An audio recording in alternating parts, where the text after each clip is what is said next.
లక్ష్మీపురంలోని BC బాలుర గురుకులంలో చదువుతున్న చింతకాని మండలానికి చెందిన డి సాయి కిరణ్ అనే విద్యార్థిని ఇటీవల గురుకులంలో తోటి విద్యార్థి కొట్టాడు. ప్రధానోపాధ్యాయులు సిబ్బంది పర్యవేక్షణ లేకపోవడంతో బీసీ గురుకులంలో చదువుతున్న విద్యార్థికి ముక్కు ఎముక విరిగి ఆసుపత్రిలో చేరిందని విద్యార్థి సమాఖ్య జిల్లా కార్యదర్శి బి వీరభద్రం ఆరోపించారు. ఆపరేషన్ కు 1,00,000 అవసరం కాగా వడ్డీతో సహా చెల్లించాల్సిన డబ్బును కుటుంబీకులు అప్పుగా తీసుకోవడంతో అతని కుటుంబం దిక్కుతోచని స్థితిలో పడింది. అయితే ప్రాంతీయ సమన్వయ అధికారి డీసీఓ ఈ విషయాన్ని పరిశీలించి కుటుంబాన్ని ఆదుకోవడంలో విఫలమయ్యారని ఆయన అన్నారు.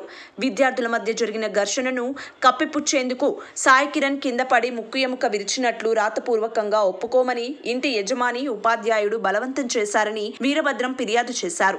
విద్యార్థి తల్లి కూడా ఇదే ఫిర్యాదు చేసింది. విద్యార్థుల ఆసుపత్రి ఖర్చులను బీసీ గురుకులాల కమిషనరేట్ భరించాలని బీసీ గురుకులాల కమిషనర్, జిల్లా కలెక్టర్ తక్షణమే స్పందించి ఘటనకు బాధ్యులైన వారిపై చర్యలు తీసుకుని కుటుంబానికి న్యాయం చేయాలని ఎస్ఎఫ్ఐ నాయకులు డిమాండ్ చేశారు. బీసీ గురుకులాల్లో విద్యార్థులకు న్యాయమైన ఆహారం అందించడం లేదని, నిర్ణయించిన మెను పాటించలేదన్నారు. పేద విద్యార్థులకు అడ్మిషన్లు ఇవ్వలేదు. విద్యార్థులు సప్లిమెంటరీ పరీక్షలకు హాజరై ఉత్తీర్ణులైతే అడ్మిషన్ నిరాకరించారు. అయితే రాజకీయ నాయకుల సిఫార్సులు ఇచ్చిన విద్యార్థులకు అడ్మిషన్లు ఇవ్వబడ్డాయి.